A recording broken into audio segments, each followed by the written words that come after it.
يوم الدين إياك نعبد وإياك نستعين استقيم صراط الذين أنعمت عليهم غير المغضوب عليهم ولا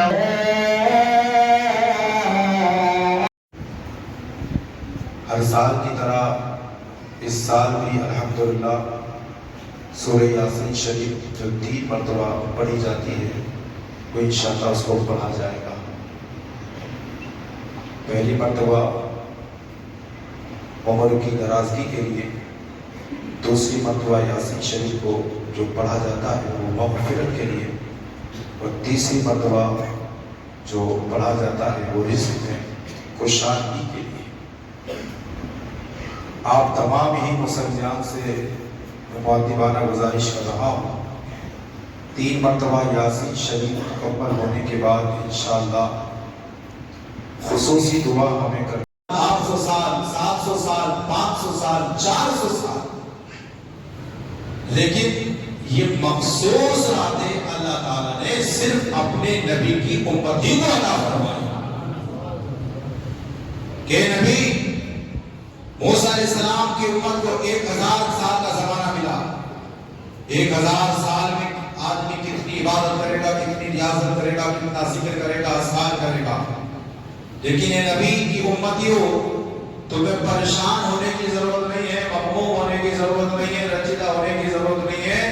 ہم نے اپنے نبی کے امتی کو ایک رات ایسی بھی عطا فرمائی ہے جو رات 1000 راتوں سے بہتر ہے۔ سبحان اللہ ہے، تو وہ 1000 رات والی شب قدر بھی اللہ تعالیٰ نے ہم جیسے گناہگاروں کو عطا فرمائی ہے۔ شب برات بھی اللہ نے ہم کو عطا فرمائی ہے۔ میں آپ کو بتاؤں گا کہ اس رات میں کیا کیا ہوتا ہے، اس رات کی کیا کیا خصوصیات ہیں۔ انشاءاللہ اگر محبت کے ساتھ آپ سنیں گے اور سن کر جائیں گے، بیچ میں سے کوئی نہیں اٹھیں گے تو میرا ایمان کہتا ہے جتنے گناہگار بیٹھے ہیں سب گناہوں سے پاک ہو جائیں گے، جتنے بیمار بیٹھے ہیں سب بیماری سے شفایاب ہو جائیں گے۔ اللہ پاک ہم سب کی حاضری کو اپنی بارگاہ میں شرف قبول فرمائے۔ بولو سن کر جائیں گے کہ نہیں جائیں گے؟ بیچ میں سے تو کوئی اٹھ کے نہیں جائیں گے تو ایک مرتبہ درود شریف پڑھ لیجیے گا۔ اللہ ہم سب کی پہچان امام احمد رضا خان فاضل بریلوی علیہ رحمت و رضوان ارشاد فرماتے ہیں، اندھیری رات میں غم کی گھٹا عشیا کی کالی ہے، اندھیری رات میں غم کی گھٹا عشیا کی کالی ہے، دلے بے بس کا اس آفت میں آقا تو ہی والی ہے۔ اور فرماتے ہیں، نہ ہو مایوس آتی ہے صدا گورے غریبا سے، نہ ہو مایوس آتی ہے صدا گورے غریبا سے، نبی امت کا حامی ہے تو خدا بندوں کا والی ہے۔ نبی امت کا حامی ہے، خدا بندوں کا والی ہے۔ اور اگر اس شعر میں میرے امام نے ہماری اور آپ کی زندگی کیا ہے شعر کی شکل میں ہم تک پہنچائی ہے، میں آپ تک پہنچانا چاہتا ہوں۔ آگے سے لے کر پیچھے تک، دائیں سے لے کر بائیں تک پورا مجمع اپنی بیداری کا ثبوت دیجیے اور ان لوگوں کے کانوں تک آواز پہنچا دیجیے جو اٹھ کر چلے گئے ہیں، تاکہ آپ کی آواز ان کے کانوں تک ٹکرائے اور وہ بھی اپنے گھروں سے نکل کر مسجد میں تشریف لائیں۔ اپنے امام کا شعر سنا رہا ہو، شعر سنتا ہے، گونگا بھی ہوتا ہے تو اللہ اس کو زبان عطا فرما دیتا ہے۔ میں شعر پیش کرتا ہوں، پورا مجمع کھڑا کر بولو ذرا سبحان اللہ، ایک مرتبہ بولو الحمدللہ۔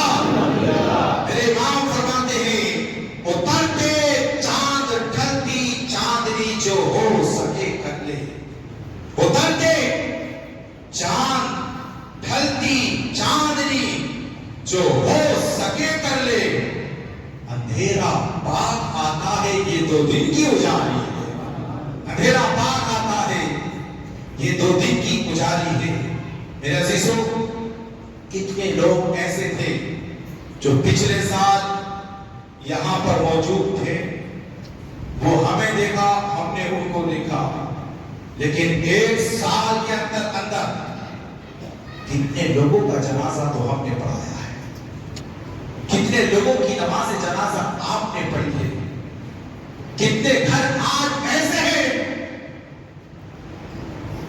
آج جہاں بچے عید کا دن کہلاتا ہے شب برات، جب مارکیٹ کپڑے خریدنے کے لیے گئے ہوں گے، کپڑے خرید رہے ہوں گے، کپڑے تو انہوں نے خرید لیے، لیکن جیسے ہی ان کی نگاہوں میں اپنے باپ کا چہرہ آیا تو آنکھوں میں آنسو بھر آئے ہوں گے کہ مولا پچھلے سال میں کپڑے خریدنے کے لیے گیا تھا، جہاں میں اپنے لیے کپڑے خرید کر لایا، اپنے بچوں کے لیے کپڑے خرید کر لایا، میں عمدہ کپڑے اپنے باپ کے لیے بھی خرید کے لایا تھا، اے مولا یہ نئے کپڑے آج مجھے کیسے پہننا ہوں گے؟ آج میری ماں بہنوں نے بھی عمدہ کپڑے اپنے گھروں میں پہنے ہیں، جب انہوں نے عمدہ کپڑے پہنے ہوں گے، کتنی میری اسلامی بہنیں ایسی ہیں کہ جن کے سر سے ان کی ماں کا سایہ اڑ گیا، باپ کا سایہ سر سے اڑ گیا ہے، جب انہوں نے لباس کو اپنے جسم پر ملبوس کیا ہوگا، یقیناً ان کی آنکھوں میں آنسو بھر آئے ہوں گے۔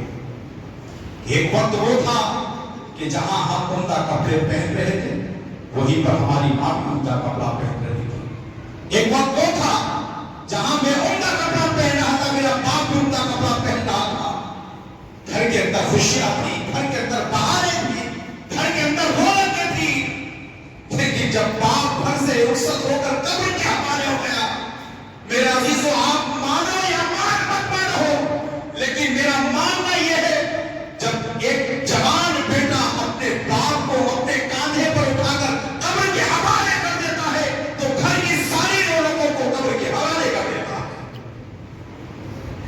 جب اپنی ماں کو اپنے کاندھے پر اٹھا کر قبر کے حوالے کر کے آتا ہے، میرے عزیزو وہ اپنے گھر کی ساری رونقوں کو قبر کے حوالے کر کے آتا ہے۔ وہ بات حقیقت ہے کہ نہیں ہے؟ ان لوگوں سے پوچھو جن کے گھر میں باپ جیسی سایہ جن کے سروں سے اٹھ گیا، آج ان کے سینے پر کیا بیت رہی ہوگی۔ ان لوگوں سے پوچھو کہ پچھلے سال جن کی ماں زندہ تھی، اپنے ہاتھوں سے اپنے بچوں کو کھانا کھلایا، کھانا پکایا، تیار کیا، بیٹے کو سجایا سنوارا، بیٹیاں سسرال سے گھر آئی، اپنی بیٹیوں کے سروں پر محبت کرا، شفقت کرا، ہاتھ بیٹیوں کے سر پہ رکھا۔ میرے عزیزوں، ایک اسلامی بہن کو سونا اور چاندی پہننے میں وہ سکون نہیں ملتا ہے، ایک نوجوان کو عالیشان لباس میں ملبوس ہونے میں وہ سکون نہیں ملتا ہے جتنا سکون ایک نوجوان کو اور ایک اسلامی بہن کو اپنی ماں اور اپنے باپ کا ہاتھ سر پر رکھنے سے ملا کرتا ہے۔ ماں باپ ایک ایسی نعمت عظمیٰ ہے، ان کا احساس ان کے رخصت ہونے کے بعد ہوتا ہے۔ باپ کا احساس تب ہوتا ہے جب بابا بابا کہنے والا کوئی باپ دکھائی نہیں دیتا، ماں کا احساس تب ہوتا ہے جب اماں اماں کہنے والی کوئی ماں ہماری نگاہوں کے سامنے نہیں ہوتی ہے۔ 5 اسٹار ہوٹل میں بیٹھ کر کھانا کھانے میں وہ مزہ نہیں آتا ہے میرے عزیزوں جو ماں کے ہاتھ کی چپاتی کھانے میں مزہ دیتا ہے۔ عالیشان محلوں میں وہ سکون نہیں ملتا ہے جو ماں کے دوپٹے کے آنچل میں اولاد کو سکون ملا کرتا ہے۔ اس لیے کسی کہنے والے نے بڑی اچھی بات کہی، ماں جب بولتی ہے تو اس کے لہجے میں جبریل بولتا ہے، ماں جب مسکراتی ہے تو جنت کی ساری کلیاں کھل جاتی ہے، باپ جب گھر کے اندر گھانستا ہے تو آٹومیٹک اولاد کے سارے غم ختم ہو جاتے ہیں۔ دنیا کا کوئی کیمرہ CCTV وہ کام نہیں کرتا ہے جو ماں باپ کی نگاہیں کام کرتی ہے۔ میرے عزیزو،